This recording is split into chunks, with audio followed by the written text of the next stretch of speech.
दोस्तों, कांग्रेस ने भारत जोड़ो न्याय यात्रा निकाली है लोकसभा चुनाव से पहले पार्टी को मजबूत करने के लिए और राहुल गांधी को लॉन्च करने के लिए। लेकिन कांग्रेस की बदकिस्मती का आलम यह है कि जहां जहां से ये यात्रा गुजर रही है वहां वहां पार्टी मजबूत होने की बजाय टूटती जा रही है। कांग्रेस ही नहीं टूट रही बल्कि इंडी गठबंधन की भी राजनीतिक हवा खराब होती जा रही है, क्योंकि इसके पीछे बड़ा कारण भी है। राहुल की यात्रा से लोगों को उम्मीद थी कि राहुल गांधी आम जनता के बेहतर भविष्य के लिए ब्लूप्रिंट रखेंगे, लेकिन ऐसा कुछ भी नहीं हुआ है। राहुल गांधी पीएम मोदी की मजबूत राजनीतिक छवि को देखकर कुंठा से इस तरह से ग्रसित हो गए हैं कि वो अपनी यात्रा के दौरान सिर्फ पीएम मोदी पर हमलावर हैं।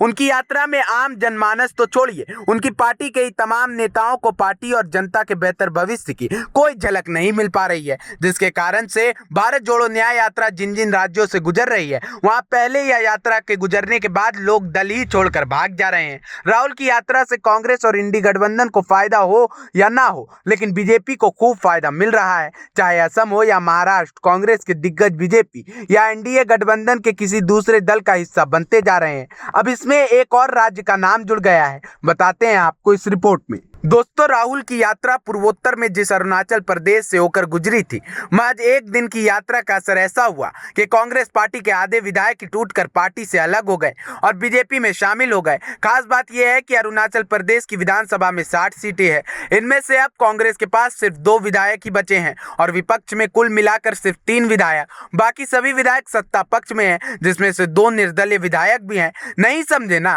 दरअसल अरुणाचल प्रदेश में जब साल 2019 में विधानसभा चुनाव हुए थे तो बीजेपी ने 41 सीटें जीती थी और 2/3 बहुमत से सरकार बनाई थी। इसके साथ ही जेडीयू ने 7 सीटें जीती थी। नेशनल पीपल्स पार्टी ने 5 विधानसभा सीटें जीती थी तो कांग्रेस ने 4 सीटें। वहीं पीपल्स पार्टी ऑफ अरुणाचल ने भी 1 सीट जीती थी। इसके अलावा 2 निर्दलीय विधायक थे।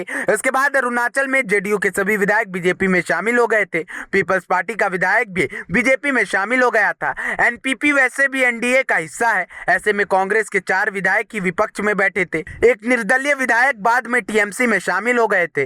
कुल 5 विपक्षी विधायकों वाली अरुणाचल प्रदेश में अब कांग्रेस के 2 ही विधायक बचे हैं तो टीएमसी का 1, बाकी के 2 निर्दलीय विधायक सरकार को समर्थन दे रहे हैं। इस तरह से राहुल गांधी ने जिस तरह अरुणाचल प्रदेश में अपनी न्याय यात्रा एक दिन निकाली, उस अरुणाचल प्रदेश में पार्टी के आधे विधायक ही बागी हो गए और वो बीजेपी में शामिल हो गए।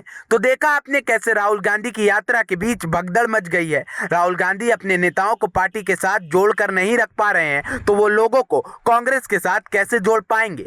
Bureau report OMH news. और भी वीडियोस देखने के लिए चैनल को सब्सक्राइब करें और बेल आइकन को दबाएं।